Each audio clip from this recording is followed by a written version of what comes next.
అందరూ ఎలా ఉన్నారు? మీరందరూ బాగుండాలని మనస్ఫూర్తిగా కోరుకుంటున్నా. ఇక మన ఛానల్లో వీడియో చూసే ముందు ఒక చిన్న రిక్వెస్ట్.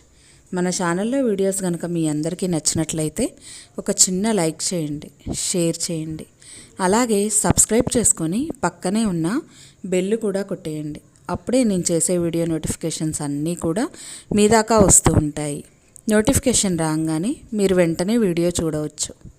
సో ఇంకా ఆలస్యం చేయకుండా వీడియోలోకి వెళ్దాం పదండి.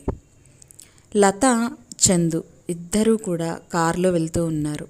అర్ధరాత్రి ప్రయాణం. ఇద్దరూ కూడా జాబ్ చేస్తూ ఉండడం వల్ల నైట్ పూట ప్రయాణం మాత్రమే వాళ్ళకు కుదురుతుంది. అది కూడా వాళ్ళ అమ్మమ్మ గారి ఊరు అయితే వెళ్తున్నారు. చాలా సంవత్సరాలైంది వాళ్ళిద్దరూ ఆ ఊరికి వెళ్ళి, అలానే వాళ్ళ అమ్మమ్మ గారిని చూసి. ఇక చాలా సంవత్సరాల తర్వాత ఆ దారిలో వెళుతూ ప్రయాణం చేస్తూ ఉన్నారు. ఈ మధ్యకాలంలో వీళ్ళు వెళ్తున్న దారికి సంబంధించి ఒక కథ బాగా వెలుగులోకి వచ్చింది. ఏంటంటే వీళ్ళు వెళ్ళే ప్రయాణంలో మధ్యలో ఒక ఆత్మ తిరుగుతూ ఉందని, ఆ ఆత్మ ఆ దారిలో వెళ్ళే వాళ్ళని కొంతమందిని చంపేస్తుందని, ఏదో ఒక అనర్థం సృష్టించి వాళ్ళని ఇబ్బంది పెడుతుందని చాలామంది అయితే చెప్పారు. అలానే పేపర్లో కూడా వచ్చింది. సో అది చదివిన తర్వాత చందు, లత ఇద్దరూ కూడా దేవుడి దయ వల్ల ఈరోజు ఎటువంటి ఆటంకం కలగకుండా వాళ్ళ అమ్మమ్మ గారింటికి వెళ్ళేలా చూడమని అక్కడి నుంచి బయలుదేరారు. ఇక ఆ కథ విన్న తర్వాత ఇక వాళ్ళకి ఎంతో కొంత భయం అయితే కలుగుతూ ఉంది. కానీ ఇద్దరూ కూడా వాళ్ళ అమ్మమ్మ గారిని చూడాలి అనే ఆశతోటి ఇద్దరూ కారులో వేగంగా వెళ్తూ ఉన్నారు. అది కూడా అర్ధరాత్రి, అందులోనూ అమావాస్య. దుష్టశక్తులకి చాలా ఎక్కువగా శక్తి ఉండే సమయం ఆ సమయం. ఇక వాళ్ళు వెళుతున్నప్పుడు ఎవరో తెలియదు, లత తన పక్కనే ఉన్న అద్దంలోకి చూసినప్పుడు వెనకాలే ఏదో తెల్లని ఆకారం, అలానే నల్లని జుట్టు, 2 కళ్ళు చాలా పెద్దవిగా చేసి చూస్తూ ఉంది. అలా చూస్తూ ఉంటే అద్దంలోంచి ఆ రూపాన్ని చూసిన లత ఒక్కసారిగా భయపడిపోయి చందుని పిలిచి అలా తనకేదో కనిపించింది అని చెప్తుంది. అది విన్న చందు, నువ్వు ఎట్టి పరిస్థితుల్లో వెనక్కి తిరిగి చూడొద్దు, నా చేయి పట్టుకో, లేదంటే నన్ను చూడు, ముందుకు మాత్రమే చూడు, అంతే తప్ప నువ్వు అటు ఇటు ఎటువైపు చూడకు అని చెప్పి ఇంకాస్త వేగంగా అయితే కారు ముందుకు నడుపుతూ ఉన్నాడు. అలా కొద్ది దూరం వచ్చేసరికి కారుకి ఉన్న లైట్లు కూడా ఆఫ్ అయ్యి ఆన్ అయ్యి బ్లింక్ అవుతూ ఉన్నాయి. అలా ఎందుకు అవుతుందో కూడా తెలియదు. కానీ ఆపి చెక్ చేద్దామన్నా ఆ పరిస్థితులు అంత అనుకూలంగా లేవు. అలా ఉన్నా కానీ చాలా స్పీడ్గా అయితే చందు డ్రైవ్ చేస్తూ ఉన్నాడు. ఇక అప్పటికీ కూడా ఆగకపోయేసరికి ఆ ఆత్మ ఒక్కసారిగా వాళ్ళు ఉండే తలుపుల మీద, వాళ్ళ కార్ డోర్ల మీద గట్టిగా కొట్టడం, శబ్దం చేయడం మొదలుపెట్టింది. అలా చేస్తున్నా సరే ఆ కారు ఎంతసేపైనా ఆపడం లేదు. ఇక ఆ తర్వాత కారు పైభాగంలోంచి ఎవరో గట్టిగా కర్ర తీసుకొని సుత్తి తీసుకొని బాదుతున్నట్టుగా ఒక్కటే శబ్దం. అలానే విపరీతమైన గాలి వీస్తూ ఉంది వాళ్ళ మీదికి. ఇక అంత శబ్దం వచ్చినా లత చాలా భయపడిపోతుంది. ఆపుదామా అని అంటుంది. కానీ అతను మాత్రం కారు ఎట్టి పరిస్థితుల్లోనూ ఆగకూడదు అని ఇంకాస్త వేగంగా నడుపుతూ ఉన్నాడు. ఇక కొద్ది దూరం ముందుకొచ్చిందో లేదో వాళ్ళ కారు ఎవరినో తొక్కినట్టుగా అనిపించింది. అలా అనిపించేసరికి ఇద్దరు కారు నడుపుతూ వెనక్కి తిరిగి చూశారు. కానీ వెనకాల ఎవ్వరూ కనిపించలేదు. అలా ముందుకి ఇంకాస్త స్పీడ్గా వెళ్తున్నారు. అలా వెళుతూ ఉంటే లత ఎదురుగా నిలబడి ఉంటుంది. కారు ఎదురుగా, రా కిందికి దిగు, నన్ను కాపాడు అని అడుగుతూ ఉంటుంది. ఆమె చాలా విచిత్రంగా కనిపిస్తుంది. తెల్లని చీరతో, నల్లని కురులతో, అలానే చాలా భయంకరమైన మొహం మీద రక్తపు ఘాట్లతో, ఒంటి నిండా రక్తంతో ఆమె తన చేతివేళ్ళు ముందుకు చాపి, ఆపు చందు, నువ్వు రా, నన్ను కాపాడు, నన్ను తీసుకొని వెళ్ళు అని భయానక స్వరంతో పిలుస్తూ ఉంది. వెంటనే చందు తన పక్కకి తిరిగి చూశాడు. కానీ కారు సీట్లో లత లేదు.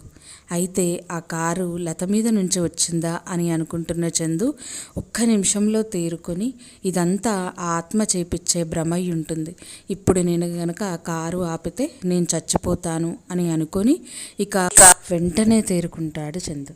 ఇక అలా తన పక్కనే చూస్తూ ఉన్న లత మాత్రం కనిపించదు.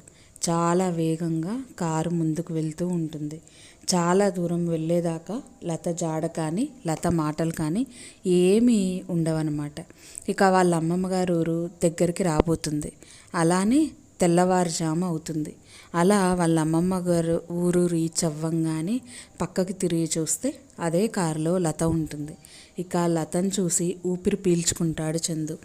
ఏమయ్యింది అని లత అడుగుతుంటే పక్కనే ఉన్న చందు జరిగిన విషయాన్ని మొత్తం చెప్తాడు.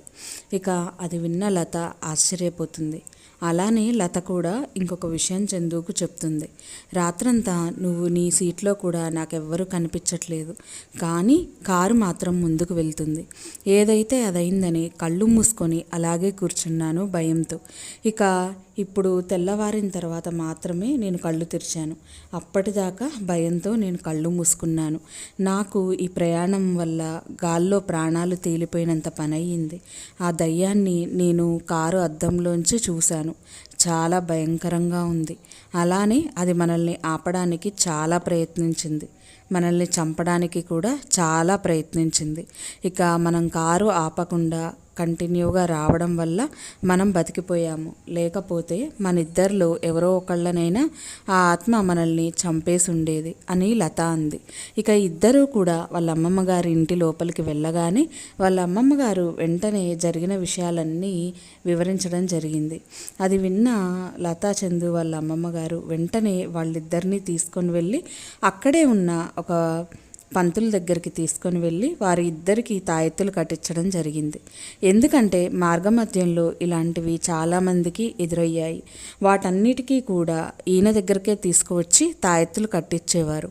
అలా ఆంజనేయ స్వామి తాయెత్తులు కట్టించిన తర్వాత తిరుగు ప్రయాణంలో వారికి ఎటువంటి ఆటంకాలు లేకుండా వాళ్ళు ప్రశాంతంగా తిరిగి వెళ్ళేవారు. ఎందుకంటే వాళ్ళ ఊరికి రావడానికి కానీ పోవడానికి కానీ దారి అదొక్కటే. అదే దారిలో ప్రయాణించాలి. వచ్చేటప్పుడు ఇబ్బంది పెట్టిన ఆత్మ తిరిగి వెళ్ళేటప్పుడు వాళ్ళు తాయెత్తులతో వెళ్ళడం వల్ల ఎటువంటి ఇబ్బందులు లేకుండా వాళ్ళ స్వస్థలానికి వాళ్ళు చేరుకోగలరు. అందుకోసమని వెంటనే వాళ్ళ అమ్మమ్మ గారు వాళ్ళిద్దరికీ తాయెత్తులు కట్టించి 4 రోజులు తన దగ్గర ఉంచుకొని ఆ తర్వాత పంపించడం జరిగింది. ఇక వెళ్ళేటప్పుడు వాళ్ళిద్దరూ చాలా భయపడ్డారు. ఆ ప్రదేశాలు, ఆ పరిస్థితులు చూస్తున్న కొద్దీ వాళ్ళకి ముందు రోజు జరిగిన తన అనుభవం అంతా గుర్తుకొస్తుంది. ఆమె ఏ విధంగా వీళ్ళని ఆపడానికి చూసిందో, కారు లైట్లు కూడా వెలగకుండా ఇబ్బంది పెట్టి కారు మీద శబ్దాలు చేస్తూ అలానే చనిపోయే విధంగా ఎలా చేసిందో అవన్నీ గుర్తుకు తెచ్చుకుంటూ తిరుగు ప్రయాణం మొదలుపెట్టారు.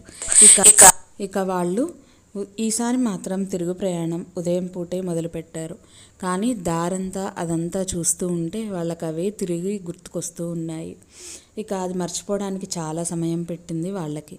అలా తిరిగి ఎటువంటి ఇబ్బంది లేకుండా వాళ్ళ స్వస్థలానికి వాళ్ళు చేరిపోయారు. ఇదండి ఈరోజు స్టోరీ. అయితే మీ అందరికీ నచ్చిందనే అనుకుంటున్నా. నచ్చితే ఒక చిన్న లైక్ చేయండి, షేర్ చేయండి, సబ్స్క్రైబ్ చేసుకోండి. పక్కనే ఉన్న బెల్ కూడా కొట్టేయండి. అప్పుడే నేను చేసే వీడియో నోటిఫికేషన్స్ అన్నీ కూడా మీ దాకా వస్తూ ఉంటాయి. Thank you so much for watching. మళ్ళీ వీడియోతో మీ ముందుకు వచ్చేస్తాను. బాయ్.